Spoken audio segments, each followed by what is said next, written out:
I'd like to remind you that you are a freshly cut apple, sliced into many pieces, but don't worry, you are ready for consumption. Thank you very much, friends. This news came out during the middle of October. Moon currency abandonment from the soy boys at Reddit. I want to remind you of just how risky and volatile crypto is. I've told you so many times, it all comes down to the community. That's why you like, subscribe, belly button, and you shock the algorithm. It's a family-friendly show. Don't forget that. So I bought Moon.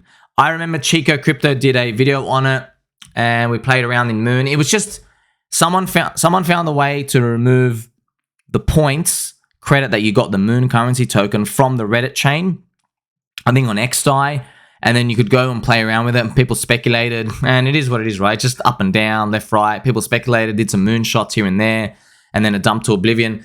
So this Moon currency, Soyboy Reddit, they've made a post, okay? So they've shut it down.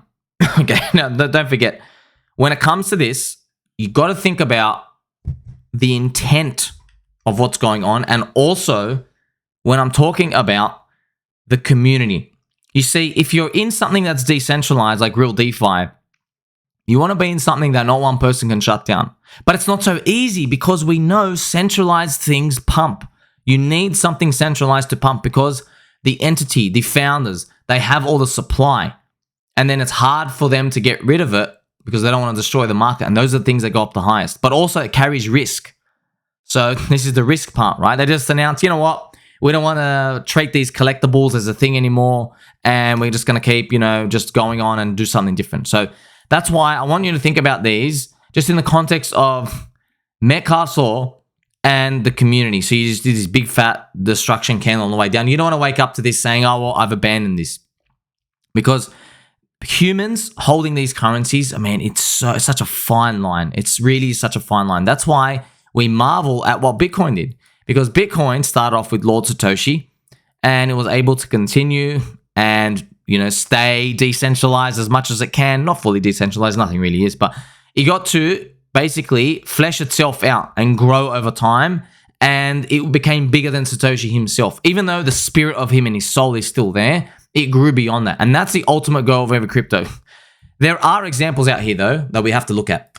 Here's Dogecoin, Doge. So Doge, right, this is Doge on its log chart. Let's look at what it looked like on a linear. By the way, these are monthly candles, friends. Monthly. Look at these. This is pain. This is the first cycle, right? So Doge launches, comes down, comes out. Now, look, when it comes to Doge, there were some big corrections, man. This Doge didn't have a centralized party, had nothing. But I'm just going to share with you the top to the bottom what it's done is. So Doge, top to the bottom, is first one, 96%. What about the next top to the bottom? How much did it go? 93%. Ouch. 93, 94%. What about the next top to the bottom? Now we're going, this is the third cycle, 93%. Ouch. See the volatility? So initially I thought as you grow bigger and you get more people, the volatility gets less. Doesn't that make sense? Well, here's an example where it didn't. The volatility didn't really get less at all. The volatility stayed the same. And, is it a function of Elon pumping this up 220x, which is what he was able to do? But yeah, it literally has a 250x pump in Doge. Is it because it's able to cause a pump? Well, Bitcoin still had enormous pumps. It didn't retrace deep each time. Its destruction on the way down lowered each time. So, that's why there are no guarantees. So if you're in a coin that, for example, I will just use Hex as an example. Hex dropped minus 99, minus 98%.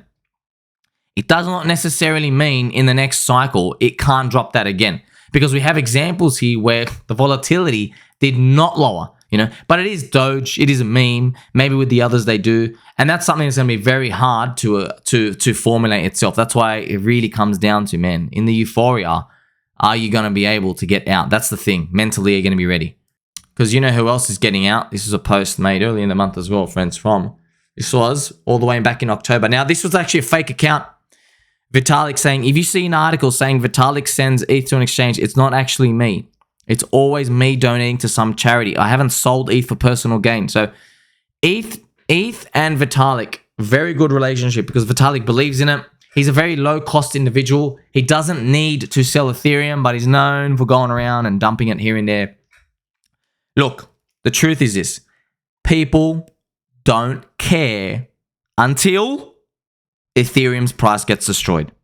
That's when they'll care. That's when the knives and the fangs are going to come out. Now, by the way, Vitalik, I'm going to give him, I know he's not human, friends, but I'll give him 3 ticks of friendship and kindness because he literally, this guy leveled up. I'm going to write up here with an exclamation mark. Actually, let's make it 2 exclamation mark, friends. And as well with that, let's pump some music as well because that's actually crazy. An alien came down and he leveled up the whole crypto industry on top of Bitcoin. You're like, whoa, he set the standard, right? Now, this is a lot of big contribution to the game, but humans are humans. When the prices go down, what are people going to say? They're going to say, you caused it. All your dumping and your destruction. They just don't say it now. Why? Because it's been holding up pretty good. That's why you got to wait. When Ethereum's 3rd cycle curse plays out, we're going to see a different story. Friendly reminder, okay? There'll be different stories. And one of the stories we've created, we've birthed here and on the channel, and we'll see it for its whole life. That PulseChain is real DeFi. Look at the strength of the community getting better every day. Look at this. All these content creators at the bottom, friends. I mean, look at this. You can't fake these, man. It's just huge. You know what I mean? There's just all the tokens, different ecosystem. There's going to be more and more and more. You just see big city. This is what we want to see. This is my vision. I'm so glad, so thankful to Crypto B for doing this. So this is my vision, friends, because we're visual creatures. Who the hell cares? You're like, how many validators you got? You got 12? Or this guy's got 6.2? What does it even mean? No one knows. I know we know, friends, of course. But most people don't know. What we do know, though, is we're like, I know the difference between New York City and like the middle of Alabama. You know the difference between a little farm cabin and a giant, colossal concrete jungle. You know the difference. You know where there's more money. So why don't we just do that for crypto, right? That's why we take things that work from the real world and we implement in here. That's how we get the path to friendship. But you know who's not going to be on the path of friendship? Mr. Ray Dalio. Because Mr. Raymond Dalio, Uncle Ray, this is Uncle Ray. Uncle Ray, genius, billionaire investor, read his life story. It's actually fascinating. The dude went bankrupt in his 30s, had a hedge fund, went bankrupt. He's like, man, I gotta figure out. This is him saying, right? He says, I gotta figure out how I can be so certain about something. He goes, because I actually can't. And he always mentions that. He's like, well, if I'm so certain that a future market play is gonna happen, assets or a future worldview is gonna come out, how do I know I'm not wrong? What are the things that I have to be shown that will tell me I'm wrong? How do I even know I'm right? And this is how he'd start developing his models for GDP, inflation, all this other stuff, and how he's worth billions and billions of dollars. He made it to the very top. But what's coming next? Now he's talking about the currency and economic war that we've already seen America, China, and the rest of the world play out. There's actually a next step. It's the kinetic war. I forgot the exact stats. I think 11 out of 13 times they do end in a kinetic war. Kinetic means energy, friends. That actually means like World War III. All right, he actually is talking about World War III. Means boots on the ground type of fighting. Is it going to be boots? I don't know. We got robots now. We got robots. We got Minecraft warriors. What's it going to be? Are we going to get it? But it probably might take longer than we think. I know we think, it's coming. It's coming. It's bubbling up. We don't know. These things can still take 10 years, man. And it might not even be, it's not even a guarantee. Because not always do they end in war.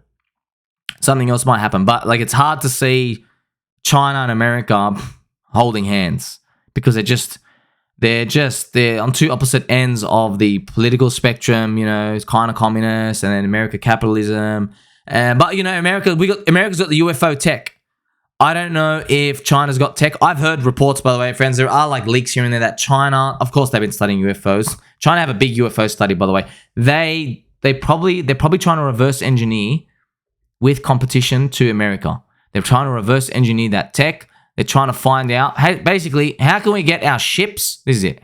How can we reverse engineer it so our ships, if any missile comes, it just bounces right back off? That's literally it. They just will want to be able to control gravity and move at lightning fast speed. If you can do that, it's literally game over. They haven't been able to do that.